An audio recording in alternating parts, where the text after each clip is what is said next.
If you guys only knew how many times I restart a video when my intro goes way too long, like, you would laugh at me.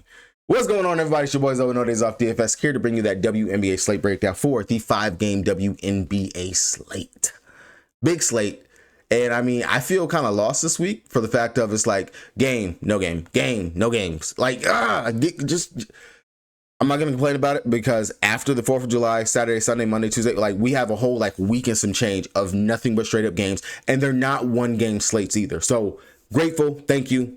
Thank goodness. Gives me something. And then also NBA Summer League. Yes. Can't wait to be able to watch some more of the guys hoop and stuff like that. But hey, if you guys new here, make sure you guys go ahead and hit that subscribe button so you guys don't miss any of the content your boys dropping over here on the channel, and drop a like on this video if this video or any of my other videos help you guys win some money. Now, I have not been doing necessarily the DFS breakdown videos because your boys been going live with the boys doing a live stream. But if you guys are looking for the DFS content that I have been putting out, check the link down in the description below for the Patreon, the Pat right there. You were getting my DFS breakdown video. My DFS breakdown, like actual written breakdown. So if you don't have time to watch a long ass video where I go live for 2 hours or whatever, watch the video, bro. Watch the video. Sign up and read the damn article. There we go. Dang, I ain't cutting that out. Sign up and read the article. It's a pretty good article in regards to like what's to target, injury news and stuff to watch, pivots, things like that. This is pretty much literally an actual detailed player pool is what you're getting right there. It's an actual detailed player pool is what I'm giving you in regards to that. So definitely check that out. Put a lot of work into that. So when you guys don't see a video up here, you don't see a live stream, just check the Patreon. It's right up there for you. And then of course, like always, you're going to get the prop plays, your other stuff up there besides my stuff. BK, George, so they also are posting their things up there as well. Now, outside of that, did you guys know the Oklahoma City Thunder won the NBA championship? Yo, bang bang. Shout out to my wife. She actually ordered it and got me my championship hat. Love her so damn much because I was saying, I was like, yo, I want one of those hats. I gotta get it. And she listened. She got it. She surprised me with it yesterday. Thank her. I love her so much for it. But she got herself one too. Love it, man. She's a Thunder fan. Her favorite player is Steven Adams. So I definitely got to make it happen. Getting her to a Houston Rockets game to where she can hopefully meet this man and see exactly how tall and how huge he is compared to her. Like, I love that woman, man. Love her to death. All right. Starting to break down on the slate, we got a lot of news, I'm going to touch on some of the transactions that have happened when I get to the DFS side of things, but I'm just going to go over what they actually have up here on RotoWire, which they seem to change the site, which is actually kind of cool. Los Angeles Sparks taking New York Liberty. Cam Brake is still out. Their transactions, they got rid of some of their guards. We'll talk about that in a second. New York Liberty taking on the New York Liberty side. Jonko Jones, she's still out. Phoebit, she's back from overseas for them. Las Vegas Aces, we made a trade with the Las Vegas Aces. Aces gave us a 2027 first round pick for Nalissa Smith. That's all I'm going to leave it at. They gave us a first round pick, the 2027 draft where Sarah Strong, Juju are eligible to come to the league. They gave us a first round pick. And I don't think the Aces are necessarily going to be like this top dog, great team like in 2027, especially with all the expansions and stuff we got going on too. I'm not going to say they're going to still be great, but damn, thank you for a first round pick. And then freaking Aaliyah Edwards goes up on the trade block the next day. Becky, keep doing your job, girl. All right, for Las Vegas Aces, no real news to report for them. It's the same old for them. Indiana Fever side of things, congratulations to the CCC and the Indiana Fever. You did it. You did that thing. You held the Minnesota Lynx in the second quarter. 8 minutes and 20 seconds. No scoring. Good job. No hate. No shade. No tea. Good job. You all killed it out there with that. You all killed it. Looks like Caitlin Clark is going to be enjoying this one from the sidelines once again. She's going to get another participation trophy, though. For the Seattle Storm taking on the Atlanta Dream, Lexi Brown completely forgot she was in the league. I thought she was still just actually podcasting with Gilbert Arenas, but she's a game time decision, doubtful to play. And then for the Atlanta Dream on their side, and she's sick again. So I don't know if this is a flare up from last year, if this is going to be like a continuation thing like what she had last year. So hopefully it's not. That was a little bit serious for her last year. For the Atlanta Dream on their side thing, Ryan Howard, she got a rib injury in that last game. Game time decision, see if she plays. I'm 50-50 on it. Wouldn't mind if she actually sat out, but this is going to be a tougher matchup going up against Seattle Storm, so I could see her definitely trying to play in this one. But she didn't come back in the fourth quarter of that last game, so I wouldn't be surprised if she was to sit. For the Phoenix Mercury taking on Dallas Wings, no real news to report over there for Phoenix. This is the welcome home game for Satu Sabally, going back to Dallas, the team that drafted her, the team who she turned her back on and said, hey, you know what? I don't want to play with Paige. I don't want to play with Rika anymore. Fuck you guys. Fuck you. Fuck you. Yeah, fuck you too. Dallas Wings, on their side of things, Misha Hines-Allen shows that she's a game time decision. Daisy Nate Carrington, doubtful to play. Arike, she's already ruled out. Maddie is out. We got rid of Charles. Charles is gone. So for me, we have no guards. We have no depth. We signed King. We signed King. King is there as well. Don't know why the heck we just didn't go ahead and sign Haley Jones. She played well. She played well enough. Like, she had more fantasy points in that one game that she was active for us than she did her whole majority of the time she played for the fucking Atlanta Dream. Straight up, go look at it. I promise you she did.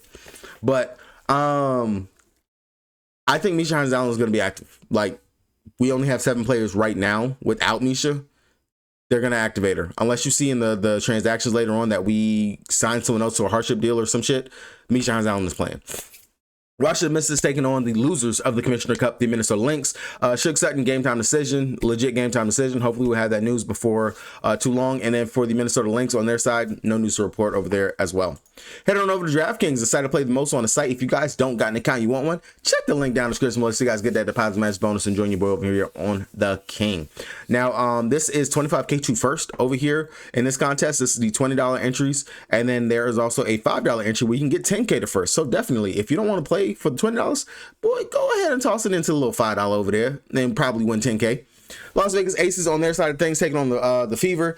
Big thing, I want to see what NaLyssa Smith is going to look like, but that's not really going to shake me too far away from A'ja Wilson. A'ja Wilson is A'ja Wilson, 12K. I definitely don't mind it. This is one of her first games back that she played when she came back from injury, and that was going up against the Indiana Fever. She didn't play bad, but she didn't play great. She just really couldn't get any shots going, especially in that first half. 8 of 21 from the field. Hopefully she will be much better straight out the gate in this one right here. 12K, you can justify it. The rebounding, everything, all the upside is there for her. If you're going to fade A'ja, as always, Jackie Young. Looks like she's taking on more of a bit of a facilitator role over her last couple games. The potential assists and everything have been up for her. Didn't play too bad in that game versus the Indiana Fever last time. 44.75 fantasy points. I'll take that all day, every day. You guys know my saying, twice on a Sunday. Especially 9,100. That gets you the savings from coming up from A'ja. Come down there to Jackie. I don't mind it at all. And then especially besides Jackie Young, as always, Chelsea Gray. If you're going to fade A'ja, you got to play one of the guards. And of course, it's going to be Jackie and Chelsea. Those are going to be your main two that you want to pay attention to and look at. Versus the Fever, last time out, 29.25 fantasy points. I'll take that one right there as well. She was pretty much doing a lot of scoring. She's been scoring pretty well this season, and I don't mind that at all for her at that price tag.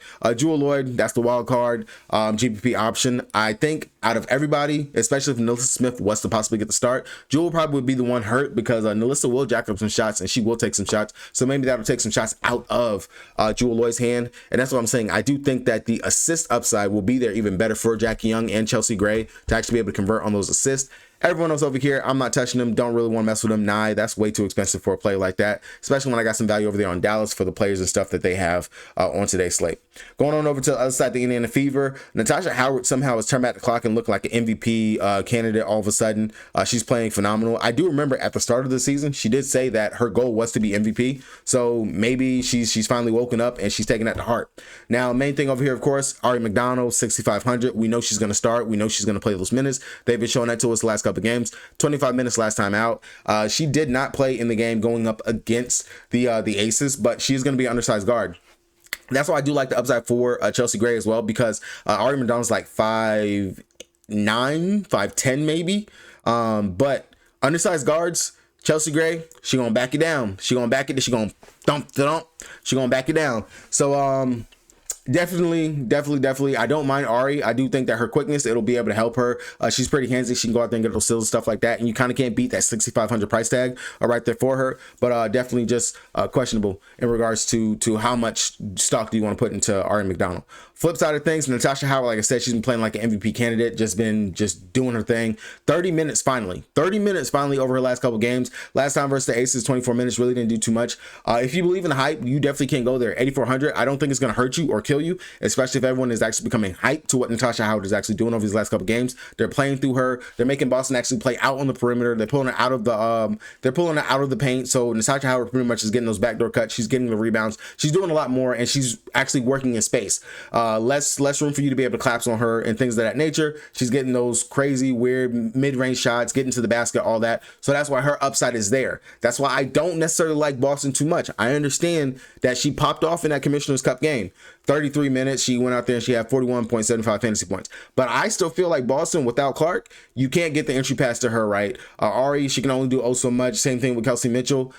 This is going to boost Natasha Howard, who is starting to step up, and that's who I'm going to go with over playing Aaliyah Boston when it comes down to it over here for me on the Indiana Fever. Lexi Hull looks like she's losing some minutes, so I really don't have too much interest in her at 6,900. Now when I can get JJ Quinterly, who's going to be playing pretty much every minute that she can handle over there for the Dallas Wings. And then Sophie Cunningham, flip a coin if you decide you want to play that, but I would much rather play Sydney Colson and just be like, hey, Sydney's going to do something. Sydney, that's it. For Los Angeles Sparks, like I said, some news to really report over here for them. Ray Burrell, she is active. King is no longer with the team. Shea Petty, no longer with the team. Alleman, she's back from overseas, so she is with the team. She will play. Odysseus Sims, she is waived. She's gone. So pay attention to that when you're looking at the slate. Unfortunately, they don't have an out tag next to some of the players that are not there with the team yet. Hopefully, they will get those over there for them, and you guys won't have to worry about that, worrying about, you know, if you're going to get screwed over in regards to that, which DraftKings, please get on your shit. I don't want nobody to get screwed over. Looking at it versus New York Liberty, they're going to get their anchor back pretty much to me with Leona Fibic, not Jonko Jones, Leona Fibic, much better defender. Their defensive line is much better with Fibic being on the floor versus when she's not there. So still should be a decent back and forth type game. I'd say Hamby, Plum, Stevens, your normal suspects that you want to go to. Over here will be the ones that I will pay attention to and go to. With the fact that they don't have Petty, they don't have Sims. I do think that Plum 10-4 a bit rich. I do think I'm looking on the other side of this game in regards to a guard that I want to attack because it's a bounce back position spot and she needs to figure it out. But Kelsey Plum, those potential assists and everything should go up for her here in this spot for the fact of you don't have Odysseus Sims, you don't have Shea Petty and stuff like that. She should be the de facto true point guard out there. I understand that Alleman, she's going to go out there and get the start. She's going to be playing some pretty decent minutes, but I'm not really necessarily too worried in regards to her, what the hell she's going to do. I got to see what she actually does for them, but Kelsey Plum would be the one I would look to over there on that side of the things. For New York Liberty, Breanna Stewart, 11-4. Honestly, opposing forwards, they've been crushing going up against the Sparks. Angel Reese is exhibit A, B, C, and D if you want to go over there. Now, Sabrina. This is a bounce back spot of bounce back spots, and that's why I say it. Sabrina's just been missing a ton of shots. 5 for 15 in that last game going up against Atlanta, 2 for 9 going up against the Fever. I mean, not the Fever, going up against the Phoenix Mercury, 1 for 11 going up against the Golden State Valkyrie. Now, I won't hold her hand against the Golden State Valkyrie. Like, that's legit. They are a pretty swarming defense, but the 3-ball, it needs to fall. And this is the perfect matchup, one of the best spots for her to play besides playing the Chicago Sky, for her to be able to go out here and do that. 9,600, I like the upside, like spot, has had time to rest that neck, and I'll hopefully be good. This is the 4th game now. I said it before. 1, 2, 3-ish games is what it takes for Sabrina Ionescu to get the rust off of her whenever she comes back from an injury. So hopefully today should be the day that, hey, she figures it out and she got it going for her today. Definitely would play her at 9,600, like the upside. That would be, I'm coming off of Kelsey Plum. I don't see a need to play 10-4 for Kelsey Plum. When Sabrina, she can give me that upside. Probably will be low on just because everyone has been burned by what she's done over these last couple games. Now, if you don't want to play Sabrina, Natasha Cloud has been stepping up over the last couple games. I like the upside, 36, 31 fantasy points in back-to-back games. That's been looking more like what we saw towards the beginning of the season. So I don't mind if you were to go in that direction, but not anything that you got to pinch a flag on. Phoebus and Sably, they should continue to get the start. I think that's going to bump Gardner down significantly because she definitely be coming off the bench, and they do kind of like Kennedy Burks over her, especially for the size that she can bring whenever she's out there on the court. Seattle taking on Atlanta. Skylar Diggins-Smith should be coming out here with a chip on her shoulder. All-star starter snub. I haven't seen the reserve list yet, but definitely do think that Skylar should have been up there in regards to all-star votes for everything that she's been doing this season. I do like it going up against Jordan Canada. I'm not too hating in regards to the position and spot, and they did play versus them already this season. If you go back and look at it versus Atlanta, she dropped 31 fantasy points in that game. 33 minutes, 20 actual points. I actually do like her point prop as potential play on today as well. Upside 10-3. Don't hate it, don't mind it, but hey, don't forget that you got Sabrina Ionescu sitting at 96, 9400. That's definitely in a good spot. NECA, Gabby, Ezzy, Erica Wheeler. You know that the biggest going to have to play in this game. NECA and Ezzy will be out there. Don't mind either one of those two as a potential play. If I got to go with it, you guys kind of should know this by now. For me, if Gabby Williams is less than Skylar Diggins-Smith, that's what I'm going to go with when it comes down to it, just because of how much work and how much Gabby does whenever she's out on the court. And when it comes down between the two. Now, I know when they played early this season, Gabby didn't have the best game, only 20-something fantasy points. So you definitely can probably tilt the scale towards Skylar Diggins-Smith. But upside to me, I definitely will go ahead and mess with Gabby instead of playing Skylar.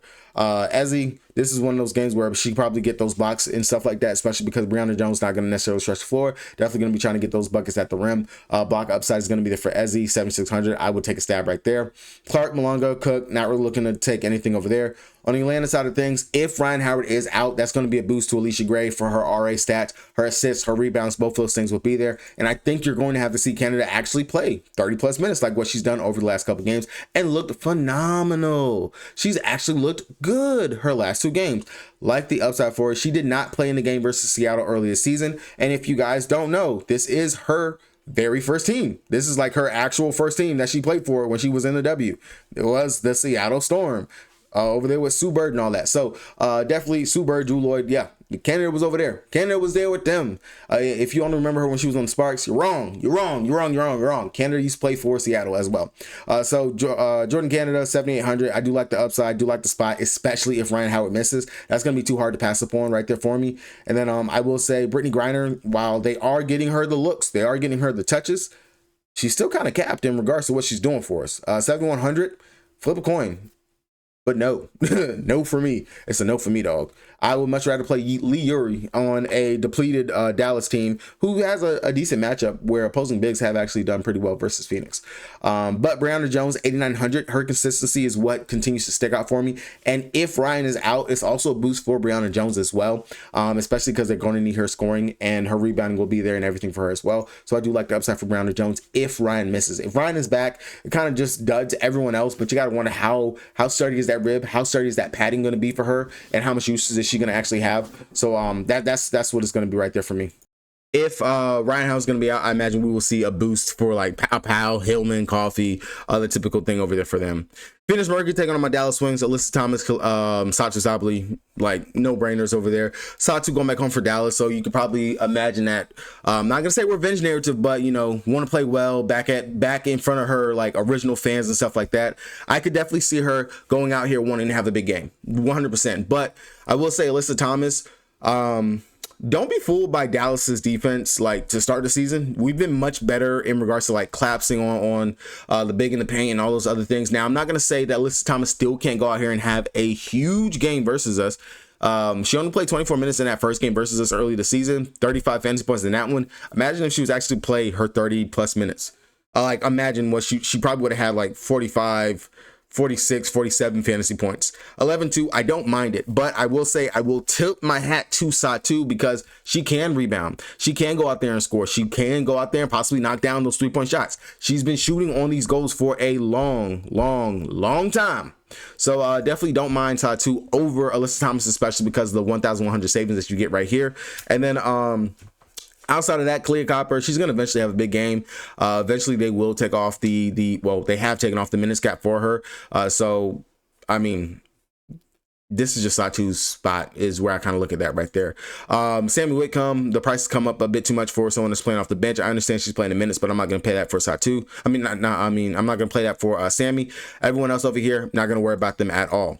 My Dallas Wings, man, just like depleted with injury and everything. And I just really cannot believe we waived Haley Jones, didn't just go ahead and sign her. And then same thing for Charles. Like, what the fuck are we doing? Now, what we have, literally, Paige is going to play. Like, this is what's so crazy. So we only have Paige, we only have Zaza, and we have Cornerly. That's all we have for the guards. They're going to play huge minutes. Unless we pick back up Haley Jones, like, then I would think Misha Hines Allen is going to be out. For the forwards, we have Liuru. G just got back from overseas. Tierra McCowan is there as well, back from overseas. Mija Hines-Allen. Our team is so fucking decimated, bro. Like, it's crazy. I don't see how you don't play JJ today, 4,900. That's kind of your free square. She's going to be out there pretty much the whole game. She actually can play the point guard spot and whatnot. She can facilitate. She can score and everything. 24 fantasy points is what she got last time when she played big minutes going up against the Washington Mystics in 33 minutes. I'll take it. I really don't give a damn. She's not going to give me a 0, and she's going to be on the court for forever and a damn day. Zaza, she's been showing some upside in regards to what she can do. 33 minutes in the last game, 15 points, 5 rebounds, an assist, block, steal. Finally starting to get some spark going for her as well. Knocking down her 3 ball on top of that. Don't mind her at 6,700. That's definitely going to be a spot. Paige, the last time she played going up against the Phoenix Mercury, she lit they asses up. She looked very good out there. 54 fantasy points. That was her comeback game after missing a couple of games with injury for a concussion. At 10-7, definitely be another pivot that you can get off of from playing Alyssa Thomas, but not necessarily something that you have to go to. Again, we're shorthanded on Dallas. You're gonna have to have at least like 1 or 2 Dallas players in your lineup. I don't see how you don't. Again, we are like super shorthanded. Last game of the day, last game of the slate, the Washington Mystics taking on the Minnesota Lynx. For this game right here, the Lynx should come in wanting to try to put belt to ass, especially after the embarrassing loss that they just had on national television going up against the Indiana Fever and the CCC. Like, I'm just, I cannot believe you guys did that. No scoring in a full 8 minutes and 20 seconds in the second quarter. Like, that was ridiculous. For the Washington Mystics, they've been playing pretty well. Sykes, Shakira Austin, Kiki, all these guys, Citron, amazing, good ball. Now, I will say, bigs going up against Minnesota Lynx, as much as we say Minnesota has a good defense, they've been susceptible to opposing forwards and to opposing centers and stuff like that. Pretty much evident by what we just saw in the Commissioner's Cup with Boston and Natasha Howard. I do like Kiki. I do like Shakira Austin. Both of those are going to be in play for me. 9,500 for Shakira Austin is a little rich for my blood. I would rather just come down to play Kiki instead. I just hope she can keep herself out of foul trouble and not do too much going up against Fee, which she has shown us that she can do. Only 3 personal fouls the last time she played versus them. Double in that game as well. I do like Kiki's rebound as another potential play that you can look to for a prop play on today's slate. But definitely both of the bigs, I do like them. Shakira Austin, this was, I want to say, one of her first games where she really started to get the minutes, if I'm not mistaken, versus... oh, no, it wasn't. She only played 28 minutes in that game. 4 personal fouls, but still, this is in her role where she's actually playing her minutes and stuff. 36 fantasy points in that game. So again, I don't mind either big right here for the Washington Mystics. That's really what I'm going to stay at over there. Minnesota Lynx side of things, Fee is Fee. Fee should definitely come out with like a vendetta, wanting to go out here and actually have a good game. She did not play in a game versus the Washington Mystics, unfortunately, so we don't have any data to go on for that right there. But definitely upside is there for her. I definitely do think that she has to come out and like show what's up. She has to. Outside of Fee, Courtney Williams, she got downgraded back to a target bag. Really just looked like shit out there last time. Alana Smith, okay, GPP option. Caleb McBride, if the shot falls, but really not too interested right there. Fee's really the only one that sticks out to me on the Minnesota Lynx side that I want to get to right there for today. All right, guys, that's going to do it for me. Hopefully, you guys were able to get a little something from this. All my other content stuff will be coming out onto the Patreon. I'll see if I can put something up there on Twitter. Good luck to everybody. Happy 4th of July, since we don't have a slate tomorrow. Enjoy the holidays. Celebrate. Don't be dumb. And yeah. Peace.